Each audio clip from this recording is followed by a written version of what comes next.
Hello friends, आज हम unit number 1.4 करेंगे। इससे पहले वाले क्वेश्चन हमने पिछले वाले वीडियो में कर लिए हैं।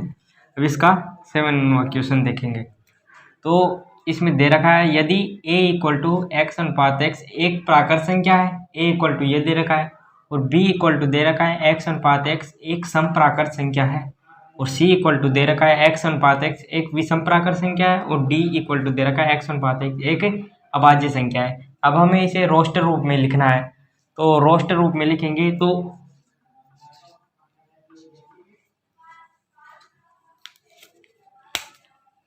जो a इक्वल टू दे रखा है मतलब x अनुपात x एक प्राकृत संख्या है। प्राकृत संख्या कौन सी होती है? एक से स्टार्ट होती है, ऐसे जाएगा आगे। और b इक्वल टू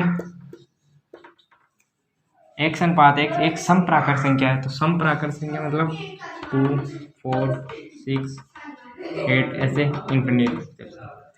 और c इक्वल टू क्या हो जाएगा? x अनुपात x एक विषम प्राकृत संख्या है, तो विषम मतलब 1, 3, 5, 7 ऐसे आगे चलते जाएंगे। और d इक्वल टू क्या हो गया?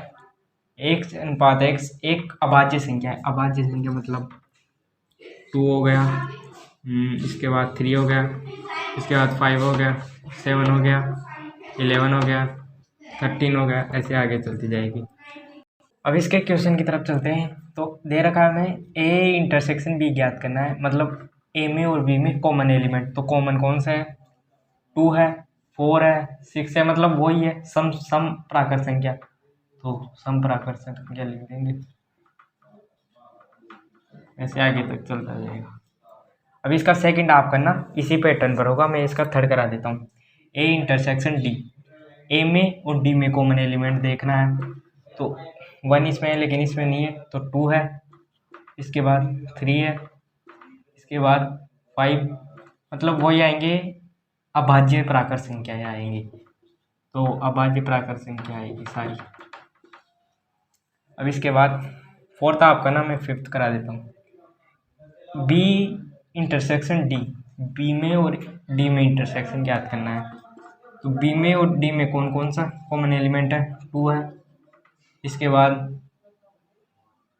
अब इसमें तो वो आ रही है, मतलब इसमें तो अभाज्य संख्या आ रही है, और इसमें आ रही है सम प्राकृत संख्या है। तो इसके अलावा 2 के अलावा और कोई नहीं होगी, क्योंकि यहाँ पर सब अभाज्य आएंगी। तो 11 के बाद आएगी 13 आएगी, फिर आएगी 17 आएगा, 19, फिर 21 ऐसा आएगा। तो इसमें तो ऐसे सम संख्या तो आ ही नहीं रही, इसलिए 2 ही आएगा। इसके अलावा 6 देख लेते हैं, सी इंटरसेक्शन डी, सी में और डी में कॉमन एलिमेंट। तो कॉमन एलिमेंट कौन सा है? 3, इसके बाद 5, इसके बाद 7, तो ऐसे ही आगे चलता जाएगा। अब इसके अगले क्वेश्चन की तरफ चलते हैं। 8वां क्वेश्चन दे रखा है, निम्नलिखित समुच्चय युग्मों में से कौन से युग्म असंयुक्त है? अब असंयुक्त युग्म कैसे निकालते हैं? मतलब हम a और इंटरसेक्शन b निकालते हैं। अगर वो फाई आ जाए, मतलब वो रिक्त समुच्चय आ जाए, रिक्त समुच्चय मतलब उसमें कोई भी एलिमेंट नहीं होना चाहिए, जब जाके वो असंयुक्त समुच्चय रहता है। अगर उसमें कोई एलिमेंट आ जाएगा तो वह संयुक्त हो जाएगा। तो अब इसके फर्स्ट क्वेश्चन की तरफ चलते हैं। फर्स्ट क्वेश्चन क्या है? बोल रहा है भाई 1, 2, 3, 4 ये किसी मतलब इसे मान लेते हैं a इक्वल टू, और b इक्वल टू दे रखा है x अनुपात x एक प्राकृत संख्या है, और 4 less than equal to x और x less than equal to 6। मतलब हमें दे रखा है a इक्वल टू, तो दे रखा है 1, 2, 3, 4, और b इक्वल टू हम इसे रोस्टर रूप में लिख लेंगे, मतलब 4 से बड़ा और इसके बराबर, और 6 से छोटा और इसके बराबर यह आ जाएगा। तो हम a इंटरसेक्शन b ज्ञात करेंगे, मतलब दोनों में कॉमन एलिमेंट, तो कॉमन एलिमेंट 4 है, तो 4 लिख देंगे। तो असंयुक्त समुच्चय की परिभाषा तो ये थी भाई, उसमें कोई सा भी एलिमेंट नहीं आना चाहिए, लेकिन इसमें तो एलिमेंट आ गया, मतलब ये रिक्त समुच्चय के इक्वल नहीं है, तो इसलिए ये ये क्वेश्चन असंयुक्त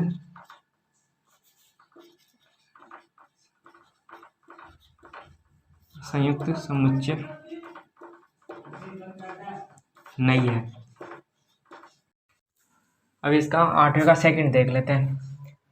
फर्स्ट में दे रखा है तो इसे ए इक्वल टू मान लेंगे AEIOU, और इसे बी इक्वल टू मान लेंगे क्या CDEF। तो ए इंटरसेक्शन बी निकालेंगे ना, जो दोनों में कॉमन हो, तो कॉमन कौन सा आ रहा है, ई आ रहा है, ये लिख देंगे। मतलब ये रिक्त समुच्चय के इक्वल नहीं है, तो इसलिए ये असंयुक्त समुच्चय नहीं है।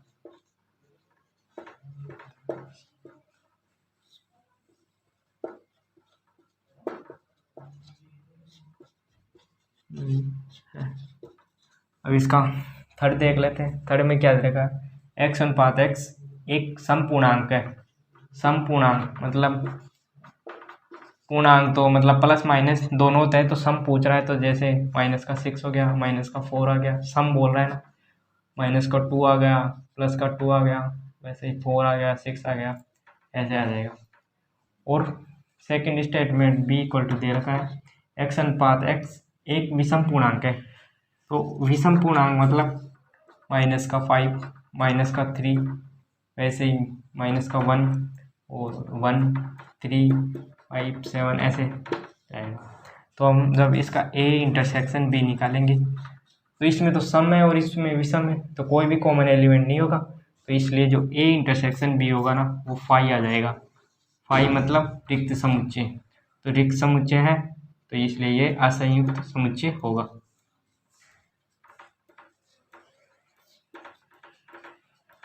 समुच्चय है। नौवां क्वेश्चन। अब हमें दे रखा है a इक्वल टू ये, b इक्वल टू ये, और c इक्वल टू ये, d इक्वल टू ये। अब पूछा है हमें फर्स्ट में a माइनस बी। अब a माइनस बी का मतलब क्या है, मतलब वो एलिमेंट लिखना है हमें जो a में तो हो लेकिन b में नहीं हो, वो वाले एलिमेंट जो a में हो b में नहीं हो। तो देख लेते हैं इसका फर्स्ट। अभी इसमें a में हो लेकिन b में नहीं हो, तो 3 इसमें था लेकिन इसमें नहीं है, तो यहाँ आ जाएगा 3। इसके बाद 6 इसमें है उसमें नहीं है, तो 6 आ जाएगा। वैसे 9 इसमें है लेकिन उसमें नहीं है, तो 9 आ जाएगा। 12 इसमें है लेकिन उसमें भी है, तो ये नहीं आएगा। 15 इसमें है उसमें नहीं है, 15 आ जाएगा। इसके बाद 18 भी आ जाएगा। इसके बाद 21, तो 21 भी आ जाएगा। ये इसका फर्स्ट हो गया। अब सेकंड आपका ना सेम ऐसे ही होगा। अब इसका मैं थर्ड करा देता हूँ। a माइनस डी मतलब a में हो लेकिन d में नहीं हो, तो a का और d का देख लेते हैं। 3 इसमें तो है लेकिन इसमें नहीं है, इसमें भी आ जाएगा 3। इसके बाद 6 इसमें है उसमें नहीं है, तो 6 आ जाएगा। 9 भी आ जाएगा। 12 भी आ जाएगा, और 15 भी आ जाएगा, 18 भी आ जाएगा, और 21 भी आ जाएगा। क्योंकि 15 यहाँ पर भी है और यहाँ पर भी है, तो इसलिए 15 नहीं आएगा। अब सी इसका पांचवा, सी माइनस ए मतलब सी में हो लेकिन ए में नहीं हो। अब सी माइनस ए इसी पैटर्न पर चलना है, ना कि हमें ए माइनस सी करना है, सी माइनस ए ही करना है। सी में हो लेकिन ए में नहीं हो, तो 2 इसमें है इसमें नहीं है, तो 2 आ जाएगा। इसके बाद 4 इसमें है इसमें नहीं है, तो 4 भी आ जाएगा। 6 इसमें है तो ये नहीं आएगा। इसके बाद 8 इसमें है इसमें नहीं है, तो 8 आ जाएगा। इसके बाद 10 इसमें है इसमें नहीं है, तो 10 भी आ जाएगा। इसके बाद 12 इसमें है इसमें भी है, तो ये नहीं आएगा। और 14 है इसमें नहीं है, तो 14 भी आ जाएगा। इसके बाद 16 इसमें है उसमें नहीं है, तो 16 आ जाएगा। 10वां क्वेश्चन। 9th में सभी वो सेम पैटर्न पर है, तो वो आप करना, मैं 10वां करा देता हूँ। अब x इक्वल टू दे रखा है ABCD और y इक्वल टू दे रखा है FBDG। तो फर्स्ट में पूछा है हमें x माइनस वाई, जो मतलब x में हो और y में नहीं हो, वो वाले एलिमेंट लिखने हैं। तो a इसमें है लेकिन उसमें नहीं है, तो ये आ जाएगा a। b इसमें है उसमें भी है, तो ये नहीं आएगा। c इसमें है उसमें नहीं है, तो c आ जाएगा। उसके बाद d इसमें भी है और उसमें भी है, तो ये 2 ही आएंगे। इसके बाद सेकंड y माइनस एक्स मतलब जो y में हो और x में नहीं हो, तो y में f है इसमें नहीं है, तो f आ जाएगा। इसके बाद b इसमें भी है, तो ये नहीं आएगा। d इसमें भी है इसमें भी है, g आ जाएगा। अब पूछा है थर्ड में x union x intersection y। तो x इंटरसेक्शन y दोनों में कॉमन एलिमेंट, तो कॉमन एलिमेंट कौन सा है, b आ जाएगा एक, तो इसके बाद d आ जाएगा, तो यही हो गया। 11वां क्वेश्चन, यदि r वास्तविक संख्या है और q परिमेय संख्याओं का समुच्चय है तो r माइनस क्यू। तो r हमें क्या देख रखा है, वास्तविक संख्या।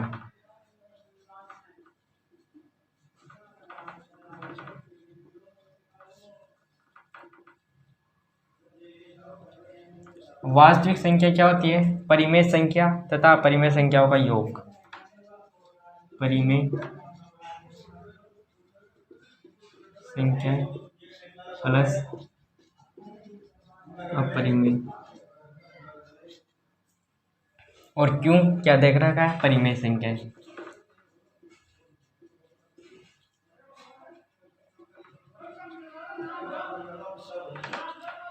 अब पूछा क्या है अपन को, r माइनस क्यू क्या होगा। अब r माइनस क्यू मतलब वो संख्या है जो r में तो हो लेकिन q में नहीं हो। तो r इक्वल टू दे रखा है हमें परिमेय संख्या तथा अपरिमेय संख्या, दोनों है r में, तो इसको लिख लेंगे परिमेय प्लस अपरिमेय, दोनों आ गए इसमें, तो माइनस में पूछा है परिमेय।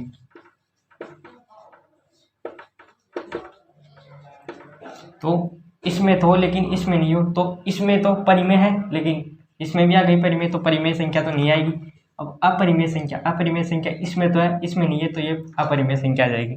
तो जो r माइनस क्यू होगा ना, वो होगा अपरिमेय संख्याओं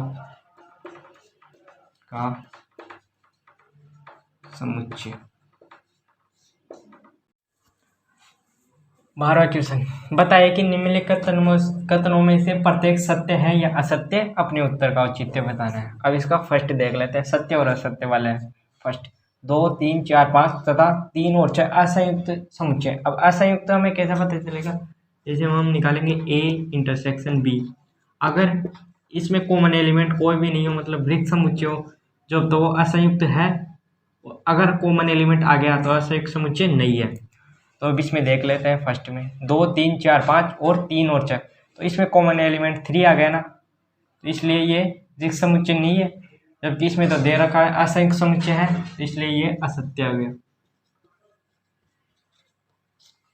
इसी प्रकार second a e i o u और a b c d, तो इसमें भी a आ गया कॉमन एलिमेंट, और यहाँ पर भी a आ गया, और इसमें दे रखा है असंयुक्त समुच्चय, तो इसलिए ये भी असत्य हो गया। थर्ड 2 4 6 10 14 तथा 3 7 11 15 असंयुक्त समुच्चय।